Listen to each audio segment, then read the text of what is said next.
우리가 읽은 시편 113편은요, 이스라엘의 큰 절기가 있을 때마다 기쁨의 찬양으로 불리어지던 시편이 오늘 우리가 읽은 113편입니다. 그리고 신약으로 이어져서 예수 그리스도의 부활의 날을 기념할 때에 주로 불리어지게 되어진 찬송이 바로 오늘 우리가 읽은 시편 113편의 말씀입니다.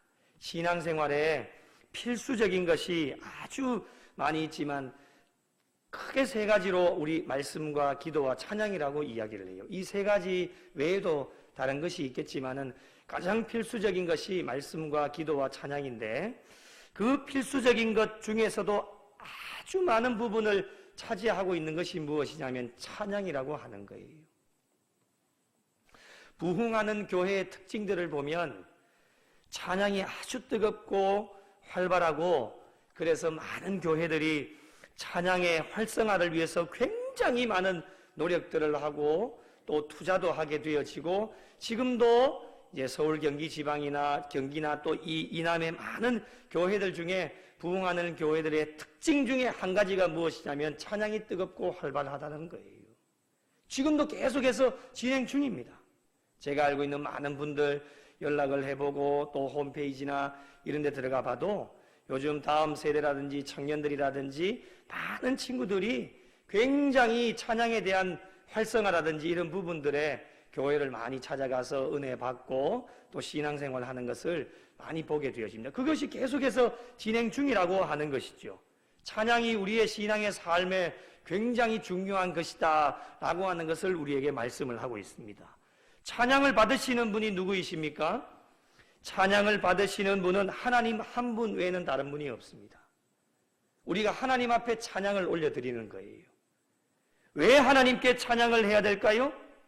그 이유는 여러 가지가 있겠지만은 하나님께서는 온 땅을 창조하셨고 또 인간들을 지으셨고 모든 만물을 다스리시고 생사화복을 주관하시고 신앙인들에게 가장 중요한 구원의 주관자이시기 때문에 우리가 하나님을 찬송해야 된다는 거예요.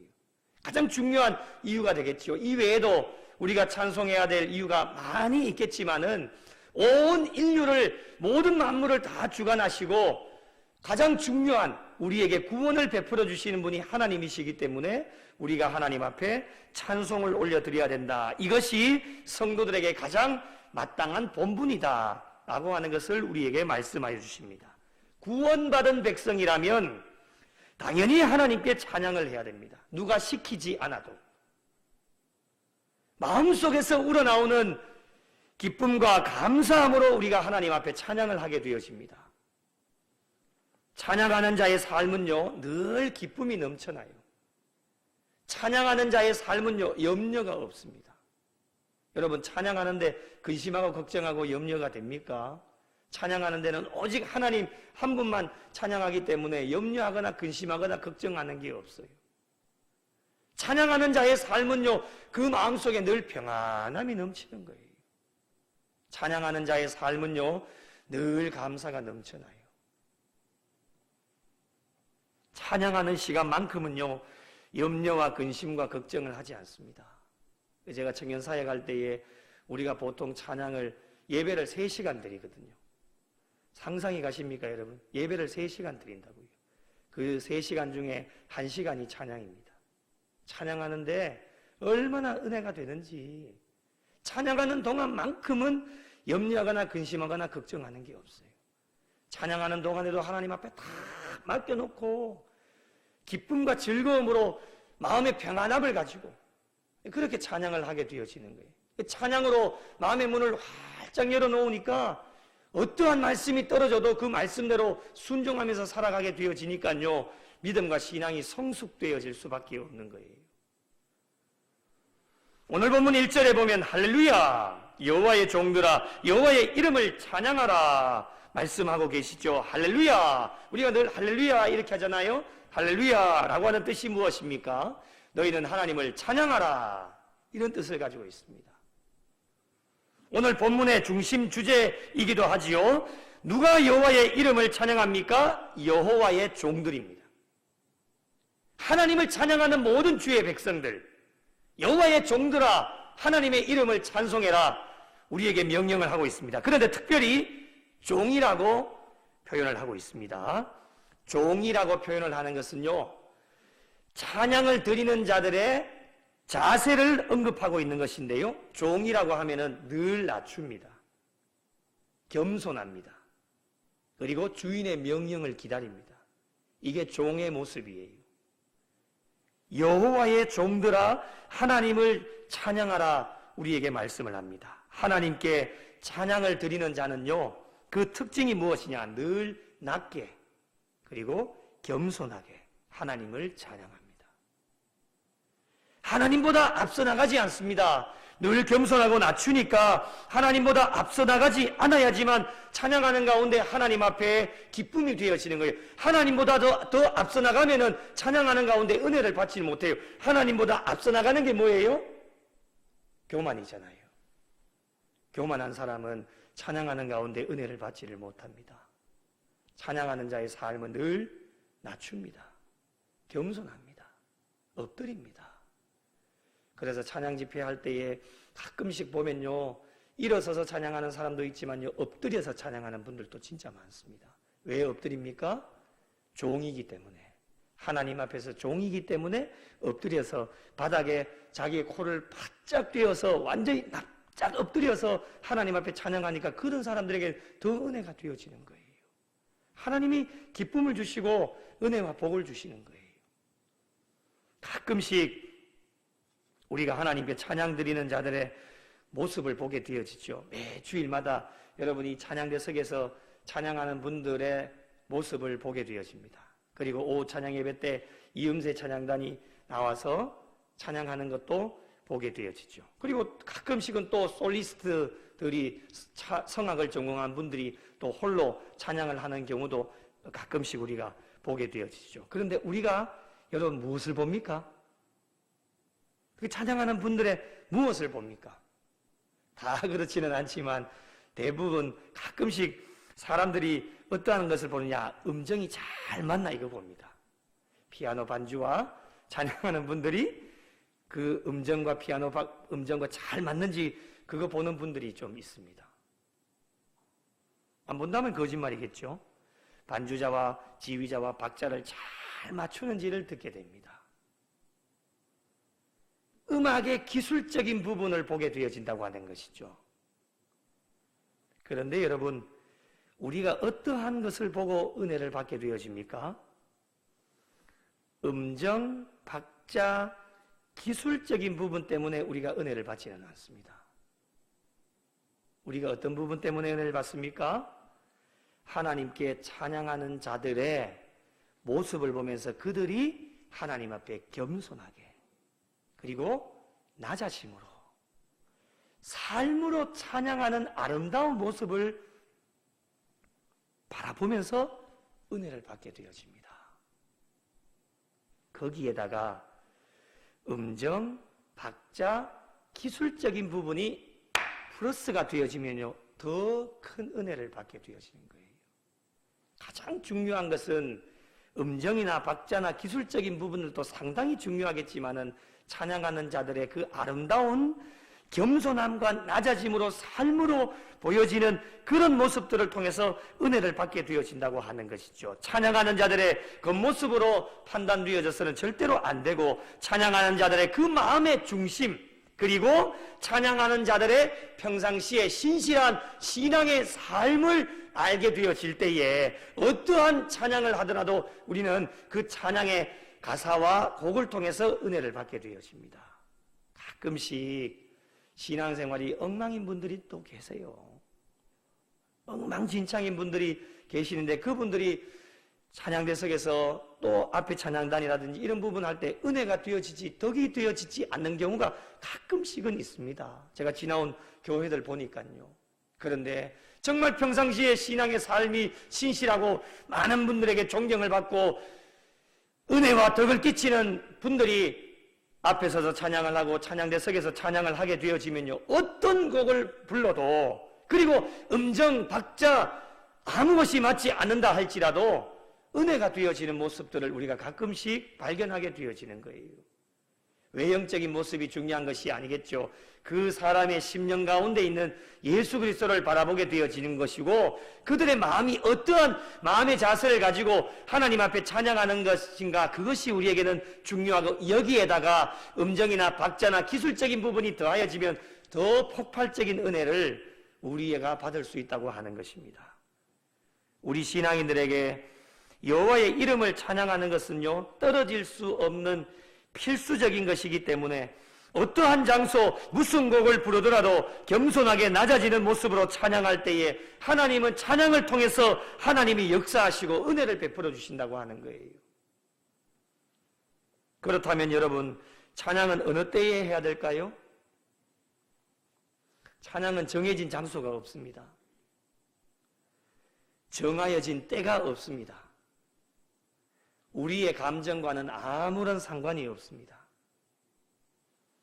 기쁠 때에는 기쁜 일이 있지 않습니까? 기쁠 때에는 하나님께 감사해서 찬양합니다. 룰루랄라 우리의 입술이 열립니다. 우리가 세상 노래 부르지 않지 않습니까? 하나님을 찬양하는 그 기쁜 일이 있으면 그렇게 찬양하게 되어집니다.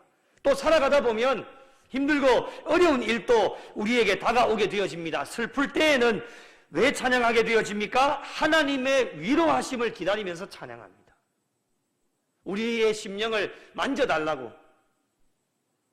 어떠한 상황에 있다 할지라도 우리의 찬양을 가로막을 수 있는 것은 아무것도 없습니다. 오늘 본문 2절을 한번 보실까요? 이제부터 영원까지 여호와의 이름을 찬송할지어다, 영원토록 찬송하라고 우리에게 권면합니다. 이제부터 영원까지입니다. 오늘부터 시작해서 천국 가는 그날까지 우리의 감정과는 아무런 상관없이 어떠한 장소, 어떠한 때라도 기쁠 때나 슬플 때나 어떠한 감정에 있다 할지라도 하나님을 찬양하는 것이 신앙인들에게는 마땅한 본분이다 라고 하는 것을 우리에게 권면하여 주십니다. 그래서 기분 좋으면 찬양하고 오늘 좀 기분이 영 안 좋네, 그럼 찬양하지 않는다. 신앙이 별로 좋지 않은 사람들입니다. 찬양은 우리의 감정과는 전혀 상관이 없습니다. 기분 좋으면 찬양 신나게 하고, 기분이 좀 안 좋으면 오늘 또 일이 좀 있었으면 찬양 안 한다. 그는 우리의 감정에 얽매여져 있기 때문에 그런 찬양은 하나님이 받아주시지도 않고 찬양할 수가 없습니다. 어느 한순간만이 아니죠. 모든 순간순간들마다 매일의 삶 속에서 찬양할 것을 우리에게 강조를 하고 있습니다. 여러분, 어디서부터 어디까지일까요? 3절 보실까요? 해 뜨는 데서부터 해 지는 데까지. 복음성가 우리 많이 부르셨죠? 우리가 자주 하는 찬양의 가사이죠. 해 뜨는 데부터 해 지는 데까지 주 이름 찬양받으리. 이 찬양이 시편 113편의 말씀이 찬양으로 만들어져서 오늘날까지 불리어지고 있습니다. 많이 들어보셨죠? 그게 오늘 여기 시편 113편에 나오는 말씀이에요. 찬양은요, 한 개인을 뛰어넘고 민족과 나라를 뛰어넘어서 해 뜨는 데서부터 해 지는 데까지 전 우주적으로 찬양을 하고 있음을 고백하고 있습니다. 찬양은 시와 공간을 초월합니다. 모든 만물이 찬양을 하고 있는 것이죠. 무엇을 찬양합니까? 여호와의 이름을 찬양하는 겁니다. 여호와의 이름만 찬양해야 됩니다. 그 이유가 무엇입니까? 하나님만이 찬양을 받으시기에 합당하신 분이기 때문에 여호와의 이름만 찬양하는 거예요. 왜 하나님께서 찬송을 받으시기에 합당한 분이실까? 오늘 본문 4절부터 그 이유를 우리에게 말씀을 합니다. 자, 한번 살펴보면 좋겠습니다. 첫 번째로 4절을 한번 보십시오. 4절 같이 한번 읽으실까요? 4절 말씀 같이 읽겠습니다. 시작. 여호와는 모든 나라보다 높으시며 그의 영광은 하늘보다 높으시도다. 아멘. 하나님께서는 온 세상의 모든 만물을 다 지으셨고 다스리시고 계시기 때문에 이 세상의 모든 나라보다 높고 세상을 통치하는 사람들보다도 높으신 분이 하나님이시기 때문에 우리가 하나님만, 하나님의 이름만 찬양해야 되는 이유가 되어지는 겁니다. 하나님보다도 높은 분이 없습니다. 하나님이 제일 높으신 분입니다. 그래서 하나님만 찬양하고 하나님의 이름만 찬양하고 하나님이 찬양받으시기에 합당하신 분이십니다. 그게 우리에게 첫 번째 이유가 되어집니다.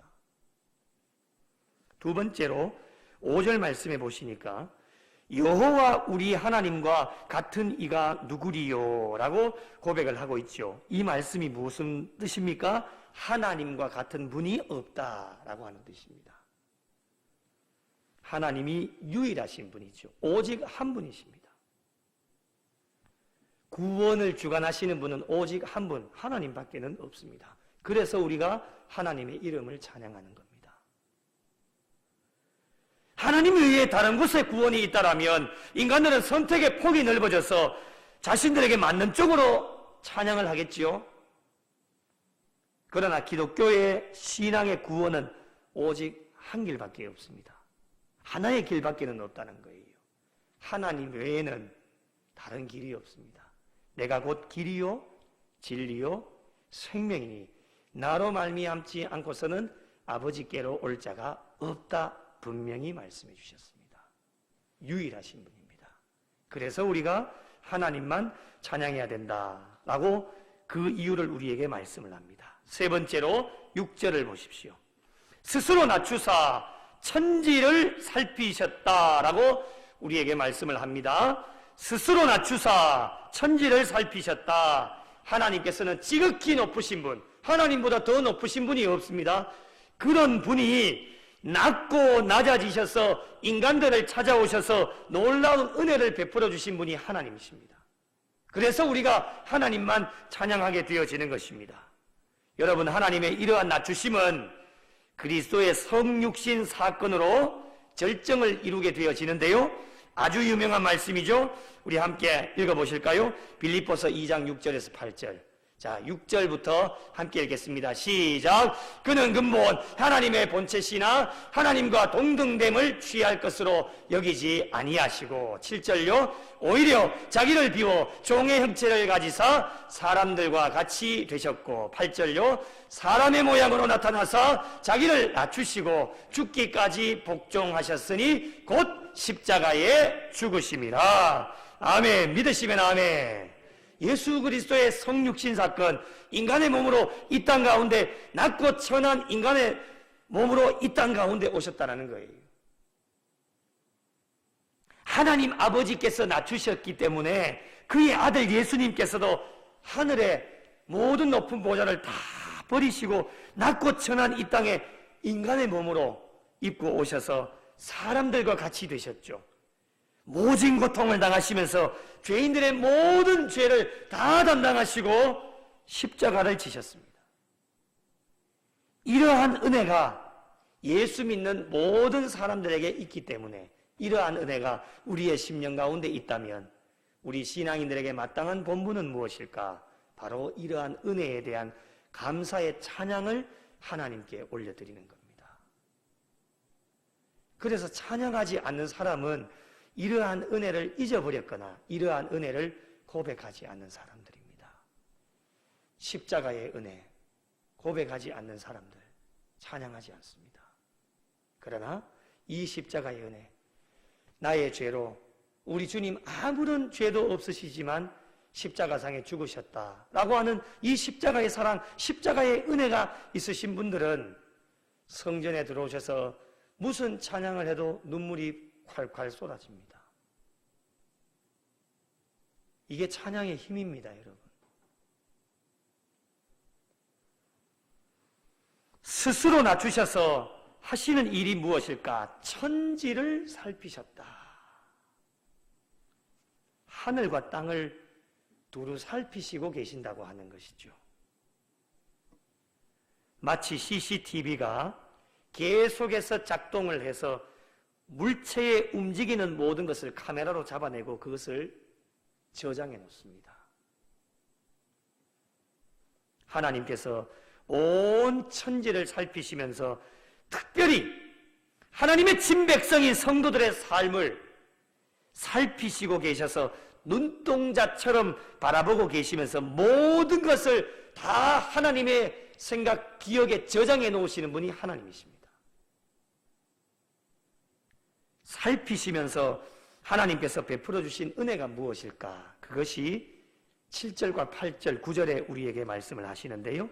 7절을 한번 보십시오. 가난한 자를 먼지 더미에서 일으키신다라고 말씀합니다. 그리고 궁핍한 자를 거름더미에서 들어 세워주신다 우리에게 말씀합니다. 물질적인 풍요뿐만이 아니라 우리의 영적으로 연약해진 부분도 하나님께서 은혜를 베풀어 주셔서 일어설 수 있도록 인도해 주시는 분이 하나님이십니다. 하나님께서 택한 백성들이 어려움에 처한 것 눈동자처럼 바라보고 계시다가 그냥 가만히 내버려 두시지 않습니다. 하나님을 믿는 백성들이 어려운 일을 당하고 슬픈 일을 당하고 힘든 일을 당하고 고난을 당할 때에 하나님은 처음부터 마지막까지 다 지켜보고 계시면서 어려운 일을 당할 때마다 그냥 보고 계시는 분이 아니십니다. 때를 따라 돕는 은혜를 주시고 쓰러지고 지치고 낙심할 때마다 하나님 오른팔로 우리를 붙잡으셔서 일으켜 세워주시는 분이 하나님이십니다. 하나님이 안 보고 계시는 것 같지만 여러분 다 보고 계십니다. 여러분 주일을 성수하고 한 3일 동안에도 이 세상 가운데 나가셔서 저는 여러분이 무슨 일을 한지 잘 모릅니다. 알 수가 없습니다. 이야기해 주시지 않으면 몰라요. 그러나 우리 하나님은 CCTV가 돌아가듯이 여러분의 일거수일투족 모든 것들을 다 바라보고 계시고 저장하고 기억하시는 분이 하나님이시기 때문에 우리가 하나님을 찬양할 수 있는 이유가 되어지는 것이죠. 외적인 어려움에서도 벗어나게 하시고 그리고 내적으로 우리의 심령 가운데 어려움이 찾아와도 하나님은 우리의 믿음과 신앙을 잃어버리지 않도록 인도해 주시는 분이 하나님이십니다. 이러한 은혜가 우리가 알고 고백할 수 있다면 우리가 할 수 있는 일은 무엇이냐? 마땅히 우리는 하나님 앞에 이 은혜에 감사하여 찬양할 수 있어야 됩니다. 3일 동안에도 내 힘으로 산 것이 아닙니다. 하나님 은혜로 산 것이죠. 자동차를 운전해보면 아시지 않습니까? 내가 잘해서 오늘도 이 밤에 여기까지 온지 아십니까? 아니에요. 하나님 은혜로.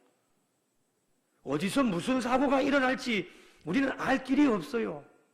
그러나 하나님이 믿는 백성들을 지키시고 눈동자처럼 늘 바라보고 계시기 때문에 세상에 얼마나 많은 어려움과 위험들이 도사리고 있습니까? 그 많은 어려움 가운데서도 천군 천사를 보내주셔서 우리를 여기까지 오늘 또 이 밤에 여기까지 인도해 주신 이 모든 것이 하나님의 은혜다.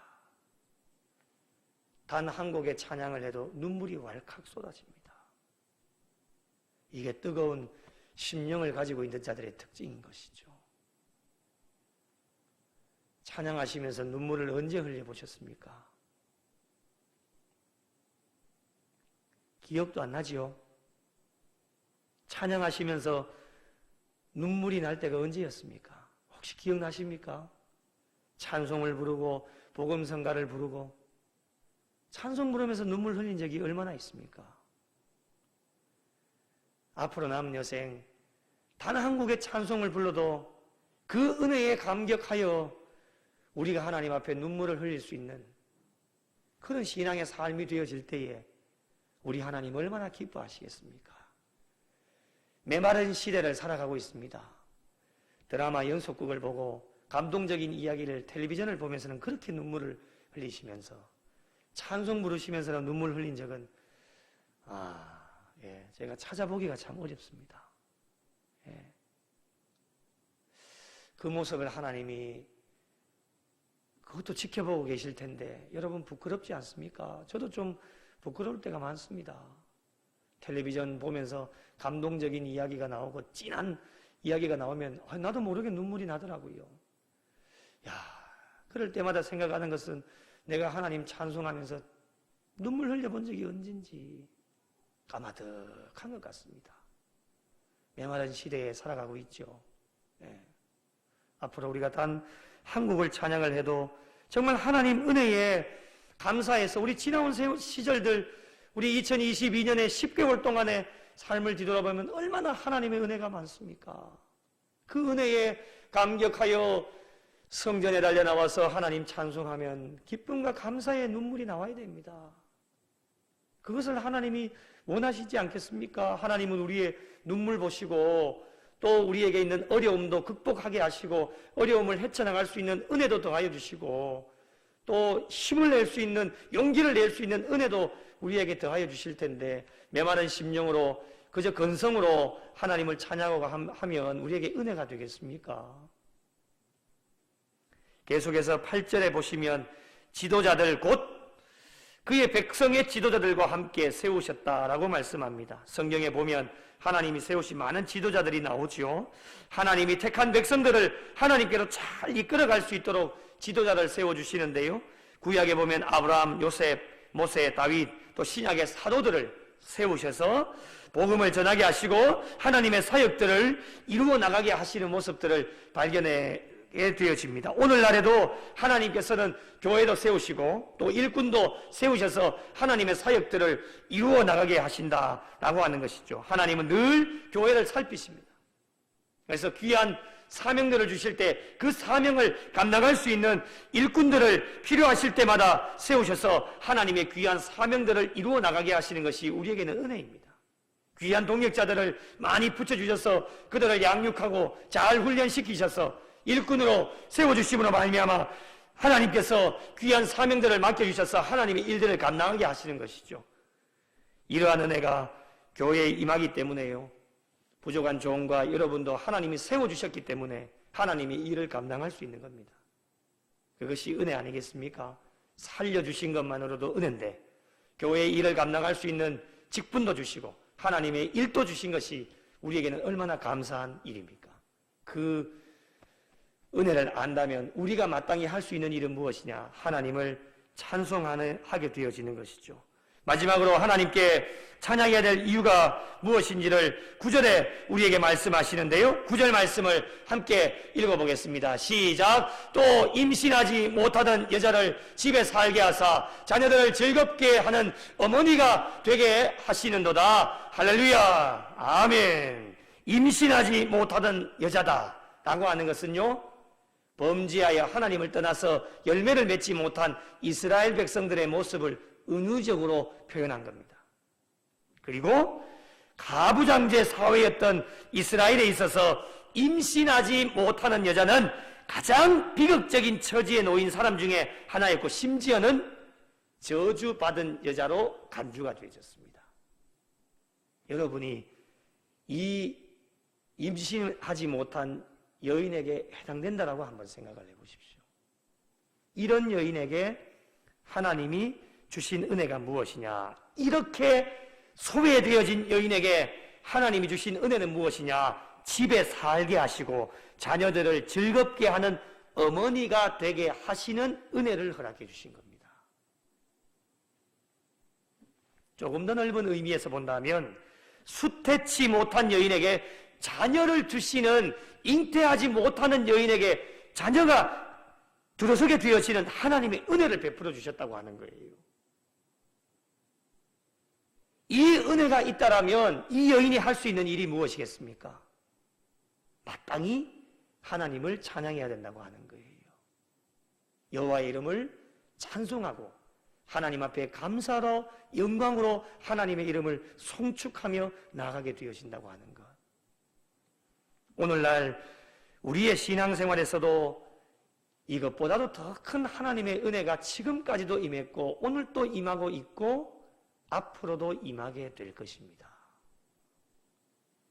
가난하고 소외되고 아무도 알아주지 않아도 여러분 하나님은 아십니다. 필요한 모든 것을 아셔서 지금까지도 다 채워주셨습니다. 하나님을 떠났던 사람들을 교회로 부르셔서 구원의 은총을 허락해 주셨습니다. 여기에 다 부족한 종과 여러분이 해당되지 않습니까? 하나님이 다 아셔요. 우리가 아뢰지 않는 것까지도 하나님은 미리 앞장서 나가셔서 여호와 이레로 준비하셔서 필요한 모든 것들, 심지어는 때로는 내가 하나님 앞에 바라고 소망했던 것보다도 더 이상으로 넘치는 은혜와 복을 주신 분이 하나님이십니다. 이런 은혜가 이전에도 임했고 오늘도 임하고 있고 앞으로도 임하게 될 것이다. 주님이 약속하여 주고 계십니다.